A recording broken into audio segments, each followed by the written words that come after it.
So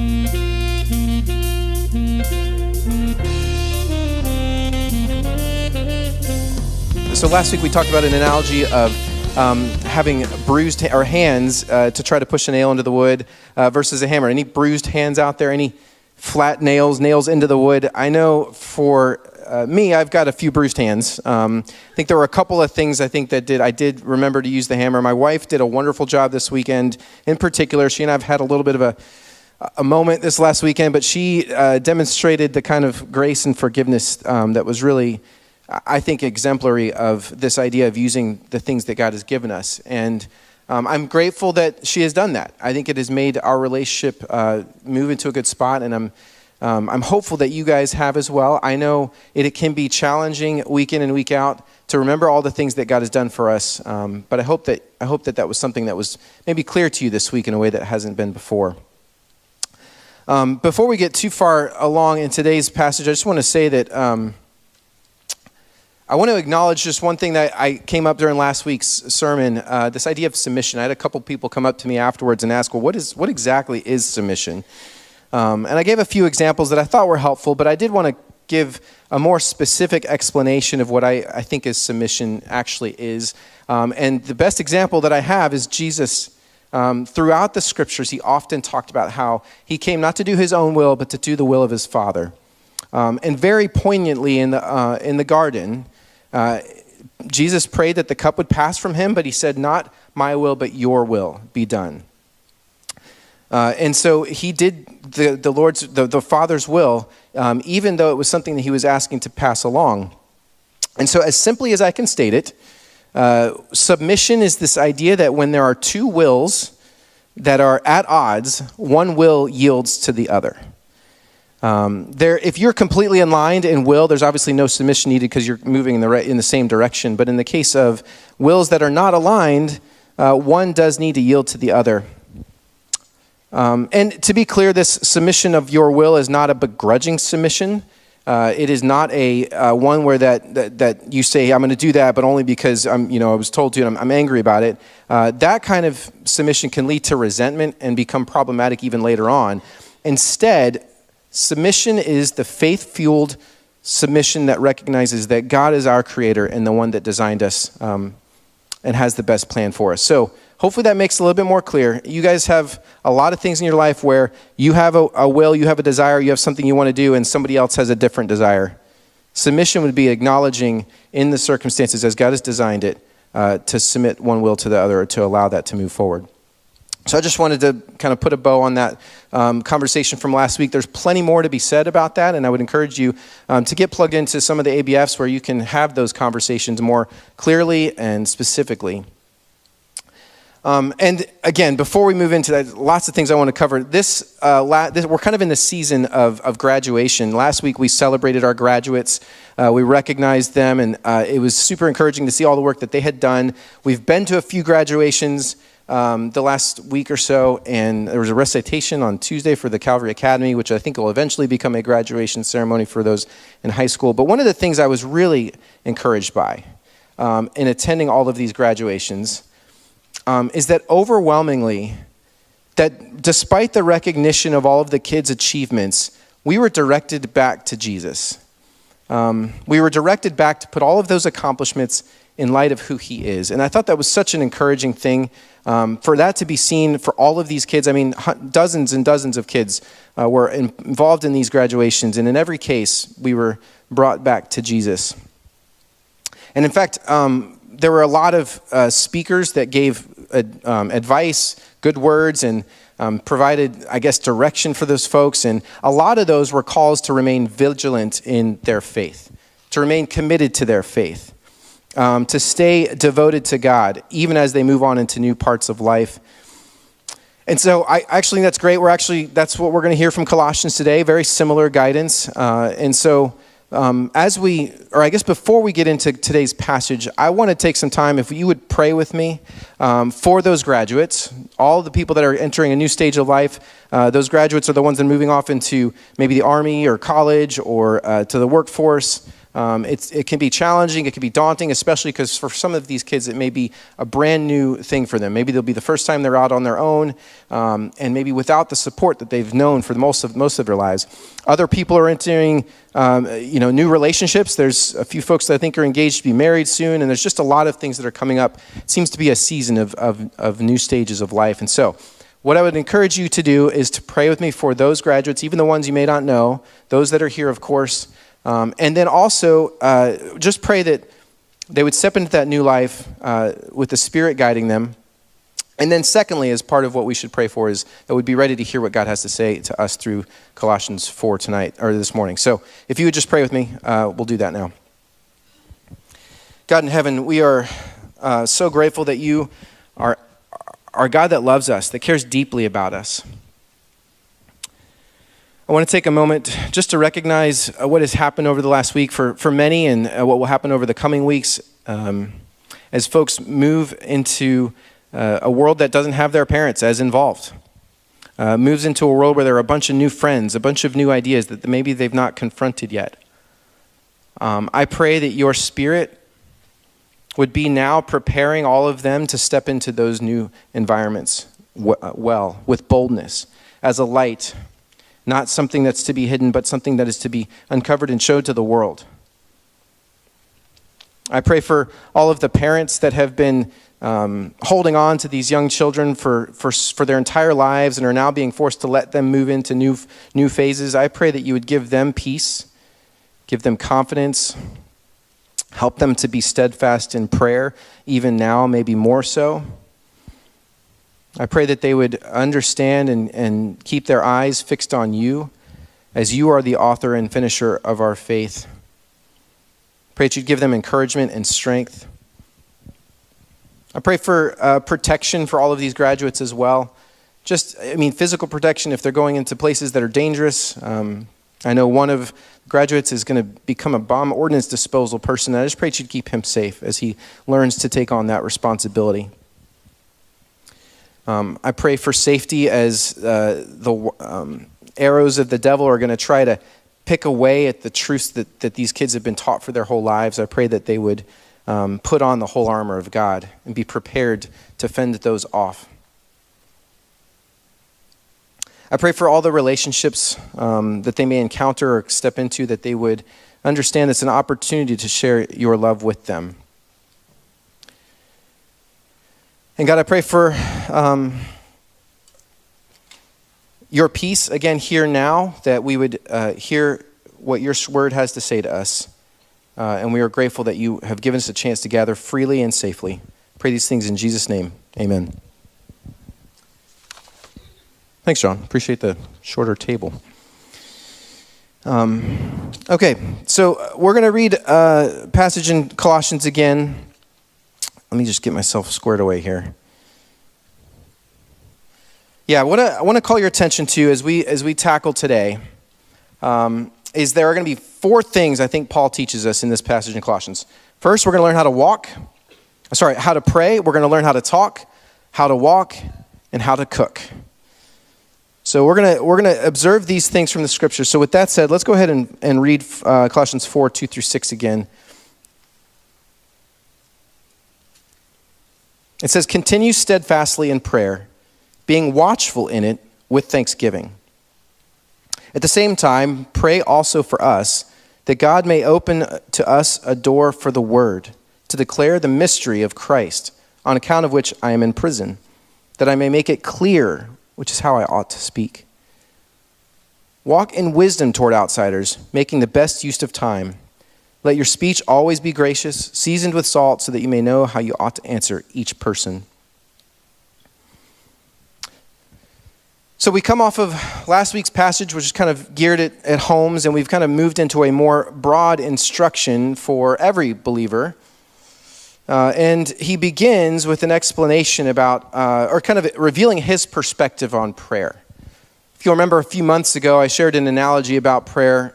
There was the thought that I think, sometimes we're sitting in a den and we just call prayers like that intercom where we're calling down for more chips or some popcorn, right? Like that's a perspective I think some people have on what prayer is.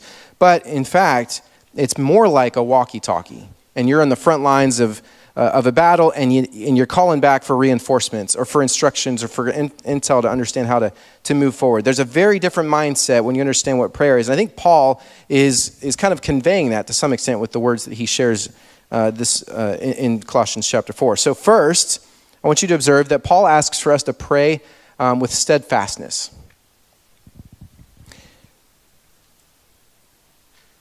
I think I have a slide for that. It's not relevant, I guess. It's fairly straightforward. So steadfastness, this is, I think, a sense of sturdiness, a sense of stability, of commitment, of endurance. I think these are all the ideas that come to mind with this idea of steadfastness. And Paul encourages us to be steadfast in our prayers. I'm curious, what does steadfastness in prayer look like in your lives? I mean, how does it work when you're running from, I know like sometimes in a work week, you're running from meeting to meeting to meeting. You're rushing to get out the door to sit in traffic. You're coming back to take your kids to some event. It's busy, right? You're not sure where you can find time to do anything other than support all of those different activities. But do you find time to be steadfast in prayer?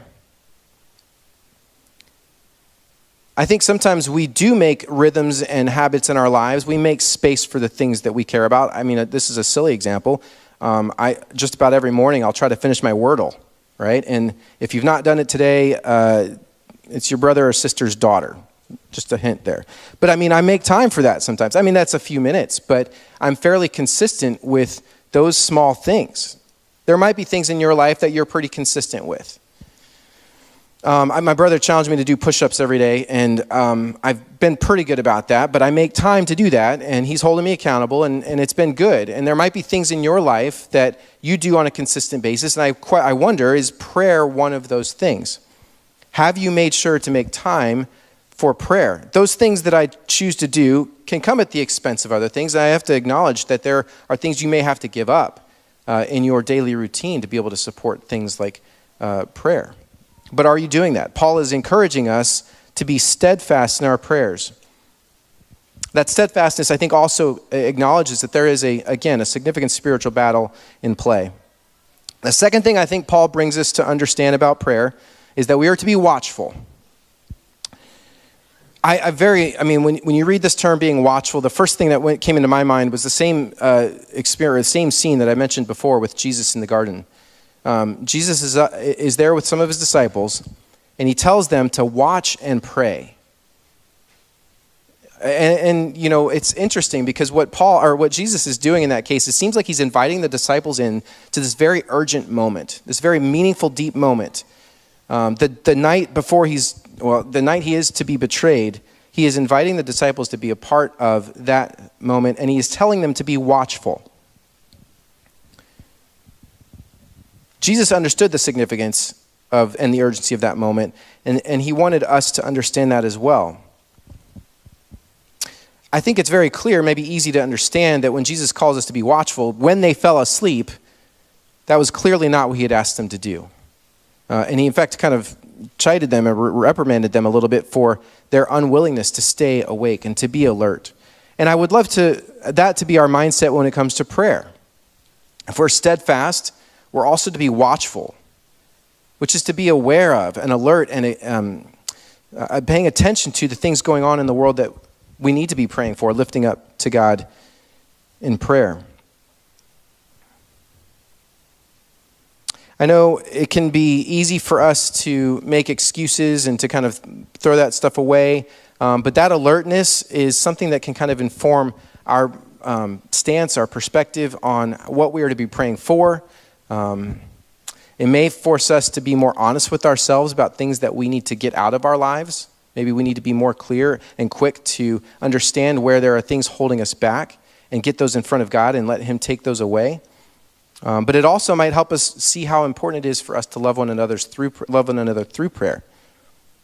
Everybody is going through different things and different challenges. As I mentioned before, there are graduates that may have new challenges that they haven't yet understood or undertaken, and maybe we need to be in prayer for them even now and be watchful for the things that are going to happen in their lives.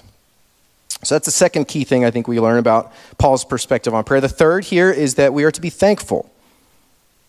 he brings up this idea of thanksgiving again, and this is something he's done multiple times throughout Colossians and really all of his letters. He is encouraging us to have an attitude of thankfulness. It's not unintentional. I think it describes the posture that we need to have as creatures in God's creation. A thankful mindset recognizes that God is good and that we owe him gratitude for the things that he has given us. It gives us a humble mindset, too. It takes away the pride that we might experience about the things that we think we deserve or that we have earned on our own. Instead, it gives due response to God, the one that provided all of those things for us. It reminds us of God's goodness and his preeminence. So this is the third thing that we learn about about Paul's perspective on prayer. And then this last one I think is really important. He does pray for open doors. And I think this is a phrase that's very common in the Christian communities, right? You've heard this. God opened the door for me to do such and such. I got that. God opened the door for me to get that promotion. Or God opened that door for me to get this new opportunity. That's often the perspective I think that is shared with this idea of an open door, at least in Christian circles. And so yes, there's biblical basis for God doing that. But I want you to understand what Paul's desire for the open doors is. Did you catch that in the verse? Paul is asking that God would open a door for the word. Is that what you are pursuing when you are asking God to open a door for you? I mean, certainly, pray that God will give you the things that you desire in life. Absolutely. Pray for that promotion, that God would open the door for those things. But understand that every experience you have is giving you an opportunity to share his love with others, to share the gospel, the good news of who Jesus is to those people. Even Paul in this prison was asking for open doors, not so that he could walk out of that jail necessarily, but so that he could share the gospel with those that were imprisoning him. I know there was a lot of probably prayer over what school choice you went to, that God would open a door for you to end up in a specific place. And that's all good. But again, understand that door has been opened so that you can share the gospel with the people that you encounter in that environment. So these are the four things I want you to remember about what God is, or what Paul is describing prayer as. We are to be steadfast, watchful, thankful, and we should be praying for open doors. So that is how we should pray. Let's shift our attention now to how we should speak. Paul continues in verses 3 and 4. He says, "At the same time, pray also for us that God may open to us a door for the word, to declare the mystery of Christ, on account of which I am in prison, that I may make it clear, which is how I ought to speak." So there are two things I think we need to recognize about how we are to speak. First, I want to acknowledge is that we are to speak with clarity.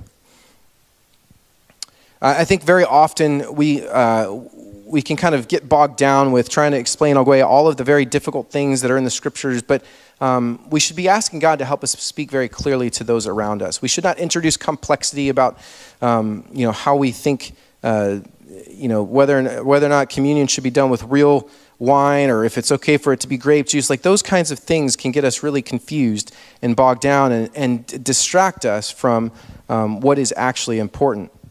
We can also sometimes, I think, introduce our own Christian jargon. Sometimes there are words that don't make a ton of sense to the outside world that we bring in and think are very well known and understood, but in fact, maybe they are more confusing than anything. So one of the things that Paul asked for is, again, that he would be clear when sharing Jesus with those around him.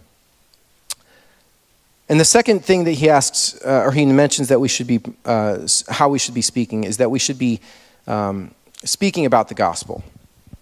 He says that at the very beginning. He describes it as the mystery of Christ.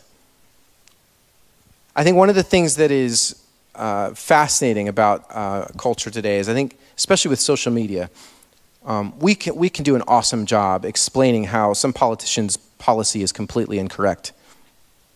And certainly, it's appropriate to have debates and discussions about those things. We get really read up on all kinds of current day topics, and we are super informed about all of those things. And sometimes we speak very clearly about those things, and that's good, and we should do that, about whatever it is in life. But I wonder, are you also, or maybe more importantly, speaking about the mystery of Christ? Do people that you interact with know that you understand the gospel, know that that is most important in your life? Speaking clearly about the gospel helps people to see God's goodness. It draws them to understand how much that Jesus loves them. And so I do wonder if what you speak about day in and day out could be described as being spoken with clarity and about the gospel. Consider that as you walk through the day this week, or walk through each day this week. I do wonder, like, if somebody, what was really cool a couple weeks, was it last week? Whatever. When we had the baptism, I really appreciated that we got to hear from the baptism candidates. They all got to express what they understood about who Jesus is to them.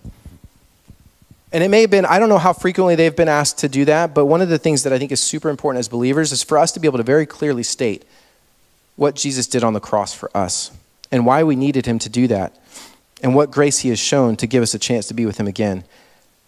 Do you, if you are presented with an opportunity to share the gospel with somebody right now, are you able to do that? If not, I would encourage you to take a minute and kind of think that through a little bit. If somebody had a question for you, I've got a neighbor in the cul-de-sac. I'm trying to build a relationship with him, but if he were to come ask me tomorrow, so what's the deal about church? Like, what's going on there? Am I equipped? Can I step into a conversation there and really draw him to understand the truths of the scriptures in a way that's simple and clear, but profound and meaningful?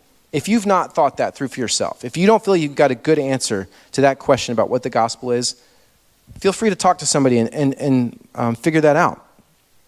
You never know who you're going to encounter in the grocery store or in your commute at some point who might have that question for you, and it would be good for you to be prepared to answer them well. All right, so we've learned about how we are to pray. We've learned about how we are to speak. Let's talk a little bit about how we are to walk. In verse 5, it says, "Walk in wisdom toward outsiders, making the best use of the time." I think we learn a few things that are fairly straightforward here. First, we learn that we are to walk in wisdom. The Proverbs do a great job of helping us understand how wisdom should be valued. In the New Testament, it talks about how we are to ask God for wisdom, and he will give it freely. So wisdom should be something we pursue. And I think wisdom also, if we all walk in wisdom, it demonstrates that we understand the significance of how we speak and how we behave. And it conveys, all of those things end up conveying something that is true, that we understand and believe in our hearts. Jesus often talks about how the words of our mouths are really overflowing from our hearts. And I think wisdom is walking in a way that is aligned, that aligns our behavior, life, speaking with what we believe in our hearts, which should be Jesus being our creator and savior. So walk in wisdom. I think there are plenty of ways that becomes very practical. I think, how we spend our time, the kinds of things we watch on TV or consume on social media, these are the kinds of things that demonstrate, whether or not we're walking in wisdom or not. The next thing we learn about how we are to walk is that we are to walk in view of outsiders. I think this is maybe a bit of a stretch. I don't know if Paul is specifically saying, hey, go be intentional being outside, but it's clear that he is acknowledging that outsiders are going to view our lives. I think one thing that can be a temptation, particularly as we see what's going on in the world, is this idea of kind of holding up and hiding from the world. It's not clear to me that that's a good choice that we can make. Maybe that's wise in certain circumstances. But I do think we should be deliberate in where we walk. We should be willing to be in the community, around people that don't know Jesus. Perhaps that means that we drop one of our, and it's kind of hard to say this, but maybe we drop one of our Christian activities in favor of maybe going and being involved in a community sports program or I don't know, a community theater, or just being involved, for example, in our kids' public schools, whatever it may be. There are lots of things that we can do, and we should make a choice deliberately to be in the world in such that our world can view how we are walking. For some people, it may be just that we have cookouts with our Muslim neighbors, or really any neighbors for that matter. I think one of the things that allows us to do is to demonstrate in a practical sense what gospel-changed lives look like. The kind of love that we can demonstrate to each other can be tasted by those that wouldn't otherwise have an opportunity, because they aren't going to come to our church buildings. They aren't always going to come to our church Christian activities. Some of them are going to actively avoid those things. So I would say that Paul is encouraging us to walk in view of outsiders. And then lastly, the last thing I think Paul draws us to understand about how we're to walk is that we're to walk with purpose. It says making the best use of our time. And I think this is also reflective of the mindset we need to have, like we were talking about before with prayer. Like, we can't just coast through life. I think we're really tempted to do that sometimes. We're really tempted to just be complacent, right? We get into our family rhythms, and we just kind of let life come at us. And I don't know, again, I mean, maybe the temptation is just to every night of the week pick a different TV show to binge on and just kind of do that every night and not bother doing anything else. Or it could be just, signing your kids up because it's for some sports programs, that's what you're supposed to do. And you just kind of go through the motions, you show up, you just read your phone while your kid participates in the program, and then you go home. I think there's a different mindset if we are to walk with purpose. If when we sign our kids up for those programs, we realize that that's going to expose us to a group of people that we may not otherwise be exposed to, and we can strike up a conversation or a relationship with those people. Maybe invite them out to one of those church programs that their kids might be interested in. I think the other thing about walking with purpose is recognizing that we are running out of time. Might be a simple analogy to consider. Like at the end of if you're down by 3 points in a basketball game and you decide to just kind of slowly dribble the ball back up the court, you're going to run out of time to shoot the shot and tie the game up. That's a very different mindset than pushing up the court really quickly, finding a good open guy and making that shot and moving forward. I think that's a similar perspective that we need to have as we are really in the end times in many senses. We don't know when Christ will return, but we should operate with the urgency that he will. I think sometimes we just kind of take for granted that, oh yeah, God's coming back. I don't have to do anything. It'll happen eventually or some future time. I think sometimes that remembering that Jesus' return matters and will be serious means that we should operate with a little bit more urgency with those around us. I know this is fairly common. I think Penn Teller, did an interview at one point, who's a fairly famous atheist or agnostic. I'm not sure what he really would claim himself to be, but one of the things he said about a believer who had approached him, share the gospel with him, was that if we believe what we do, then we should be telling people. And he was grateful, despite the fact that he didn't believe, that person cared enough about him to share something with him. So I do wonder if maybe walking with purpose would have us think differently about those moments at the bus stop with your neighbors. I often will sit there and complain about how dangerously people are driving around these other little kids, but I also recognize the significance of getting to spend time with my neighbor, even in those 5 or 6 minutes, and a chance to build that relationship further along. And so there's purpose that we need to walk with. So these are the 3 things so far that Paul is teaching us. He's teaching us how to pray, how to speak, and how to talk. And then he wraps this up with a really cool concept in verse 6. It says, "Let your speech always be gracious, seasoned with salt, so that you may know how you ought to answer each person."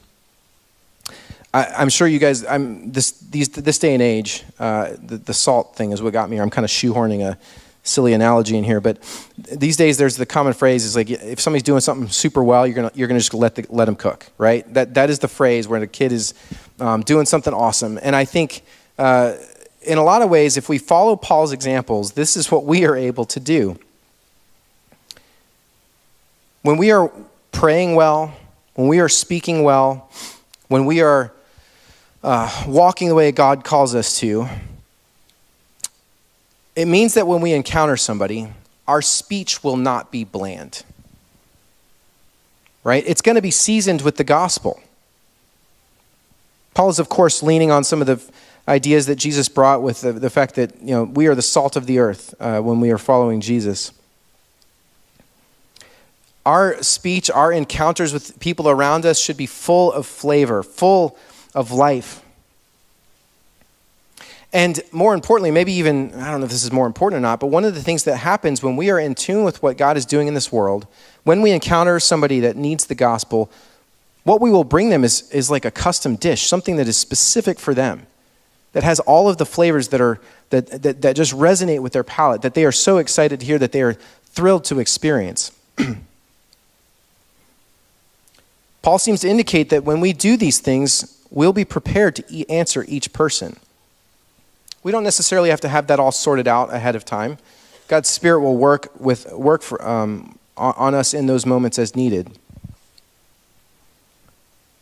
But one of the things I think is really interesting is, in light of everything that he has been saying, Paul has been saying for this last chapter or so, when we recognize that we have died to our earthly selves and that we have been risen with Christ, when we choose compassionate hearts and kindness, when we put others first, when we submit to one another, that through all of those things, we find ourselves then able to answer these people around us because we care deeply about who they are and what they need.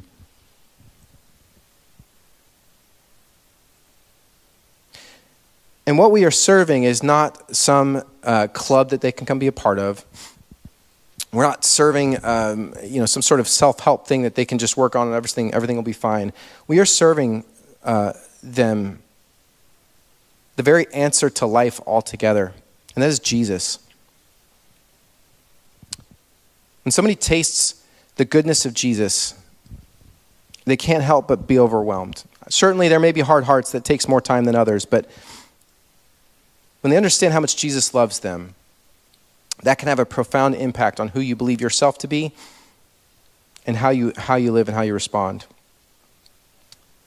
So again, as we close, I'd like us to remember to be careful about how we're praying, how we're walking, how we're speaking. That when we follow Christ, we are no longer a slave to sin, but we are free to do the works that he has called us to since before the foundation of the world. And so this week, I do challenge you, as somebody who has experienced the gospel for yourselves, I think this is an important point, to identify that outsider and pray for that open door. And when that open door shows up in front of you, that you would walk through it with gracious, salty words that kind of resonate, that sink deep into their souls, that they ponder and consider. And that God would water and turn into new life in them. So let's go ahead and close in prayer. I'd like you guys to consider this as we do pray. I'd like you right now just to think about the people in your lives that you encounter on a regular basis that don't know Jesus. I'd love for you to just think about who they are. Put their face in your mind right now. Who is coming to mind? I want you to pray for that individual right now. I'd like you to pray that God would give you the wisdom that you need, the words that you need to say, the humility to love them, to pursue them more than yourself, and invite God's Spirit to make you ready for that.